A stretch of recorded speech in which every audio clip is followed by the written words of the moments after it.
অরুণ সাহেব, আপনাকে এক্সরে করতে বলছিলাম, এক্সরে কি করে নিয়ে আসছেন? জি ডাক্তার, করে আনছি, আপনার টেবিলে রাখা আছে, দেখেন। সর্বনাশ, আপনার হার্টে তো বড় একটা ছিদ্র হয়ে গেছে, খুব দ্রুত অপারেশন করতে হবে। ছিদ্র বড় একটা আছে সেটা আমিও জানি, কিন্তু ডাক্তার ওটা তো হার্টের অপারেশন হবে না, পাইলসের অপারেশন হবে। আমি কোনো কথা শুনতে চাই না। লিটনের বউ যাচ্ছে, শাওনের বউ যাচ্ছে, পলাশ পণ্ডিতের বউ যাচ্ছে, আমার বউও যাবে। ঠিক কাজ করছো, এবার আমি যাবই।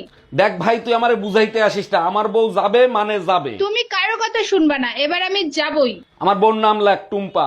আচ্ছা বেবি, সবাই কোথায় যাচ্ছে আর আমি কোথায় যাব? পাগলা গারো দে বেবি।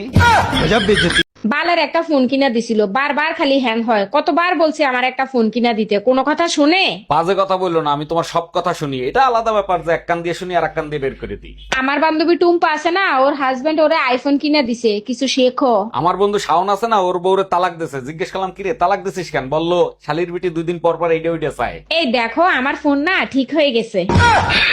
হ্যাঁ আমি বাইরে যাচ্ছি, তোমার সুই সুতা কিছু লাগবে নাকি? দর্জির কাজ করতে আর ভালো লাগে না। এই শোনো, পাশের বাড়ির নতুন ভাবির নাম্বারটা একটু নিয়ে আসো তো। আরে ওনার নাম্বার তো আমার মুখস্থ, লেখো কোমর 32 সিনা 36।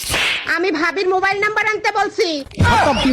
কি ব্যাপার ভাবি, আপনি তো ঘাইমে একবারে ভিজে গেছেন, ভাই তো বাসায় নেই, এরকম ঘামলেন কি করে? অরুণ ভাই, যে গরম পড়তিছে একদম সহ্য করতে পারতিছি না, কি করা যায় বলেন তো? আরে ভাবি, আপনার ঘরে তো এসি আছে, এসি চালায় শুয়ে থাকেন, শরীর ঠান্ডা হয়ে যাবে। এবার কারেন্ট বিল আসছে 10,000 টাকা, ওইটা দেখার পরে এসি ছাড়লে গরম আরো বেশি লাগে। এই শোনো না, আমি চুল সোজা করব, আমাকে 1000 টাকা দাও না। মাত্র 1000? তুমি এক কাজ করো, মানি ব্যাগ থেকে 2000 নিয়ে যাও। আরে বাবা, লাগবে তো 1000, 2000 দিয়ে কি করব?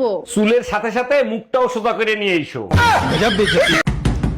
জি ম্যাডাম বলেন। স্যার, আমাদের স্কুলে আপনার বাচ্চা ভর্তি করানোর জন্য আসছে। আমরা নিজেদের সন্তানের মতো করে লেখাপড়া শেখাই। তার জন্য 7 বছর আপনাকে আমার সাথে থাকতে হবে। কেন আমাকে থাকতে হবে কেন? আমি তো অবিবাহিত, আপনারে দিয়ে বাচ্চা পয়দা করব, সেই বাচ্চা আপনার স্কুলে ভর্তি করব।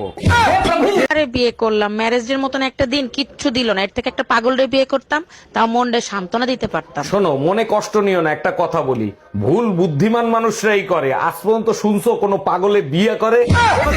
অরুণ ভাই, আমার বোনকে পাঠালাম আপনার সাথে কুলফি খাইতে, আর আপনি নাকি তার বিয়ের প্রস্তাব দিয়েছেন। জি ভাবি, ঠিকই শুনছেন, আপনার বোনের সাথে আমার বিয়ে দিয়ে দেন প্লিজ ভাবি। আমার বোন তো কালো, ওর মধ্যে কি এমন দেখলেন যে বিয়ে করার জন্য পাগল হয়ে গেলেন? কালকে ও যেভাবে কুলফি চুষে খাইছে, আমার 2টা মাথাই নষ্ট হয়ে গেছে। কেমন আছেন ভাবি? ভাই কোথায়? বাইরে দেখি না, ভাই কি চলে গেছে নাকি? অরুণ ভাই, যে গরম পড়ছে এতে কি ভালো থাকা যায়? আপনার ভাই একটু আগে চলে গেছে, এখন ভালো আছি। আরে ভাবি, আপনার মতো সুন্দর বউ যার আছে তারা তো একটু রোমান্টিকই হবে, আর একটু গরম তো সহ্যই করতে হবে, তাই না? অরুণ ভাই, তার জন্য না, গরমে প্রচন্ড মাথা ব্যথা করতেছিল, আপনার ভাই মাথা টিপে দিছে, তার জন্য ভালো আছি। আচ্ছা ভাবি, আপনার কখনো বুকে ব্যথা টাথা হয় না?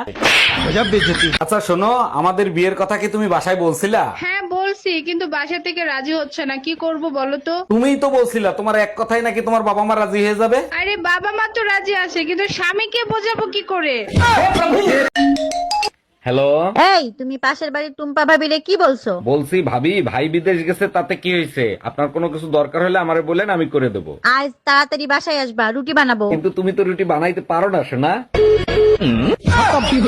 কলিজা কাটটা সিঙ্গারা বানাই দিল, কিছু মানুষ বলবে সিঙ্গারা টেস্ট হয় নাই। এখানে সিঙ্গারার কোনো দোষ নাই, যত দোষ ওই নন্দ ঘোষ। বুঝলাম না, এখানে নন্দ ঘোষ কারে বুঝাইলা? আরে কলিজা দিয়েই যদি দুর্গন্ধ হয়, তাহলে কি আর সিঙ্গারা টেস্ট হয়? এই কি বললা তুমি?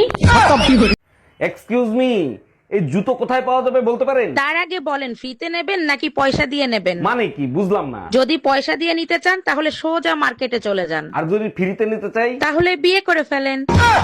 জানো, এক গবেষণায় জানা গেছে মেয়েদের চরিত্র মরে গেলেও পাল্টায় না। আর সেই গবেষকের নাম হচ্ছে অরুণ কর্মকার, তাই না? আচ্ছা বলো তো, একটা ছেলে মরলে কি হয়? ছেলেরা মরলে ভূত হয়, আর একটা মেয়ে মরলে? মেয়েরা মরলে পেতনি হয়। এবার বুঝছো, মেয়েরা বাইসে থাকলেও পেতনির মতো থাকে, আর মরে গেলেও পেতনির মতো থাকে।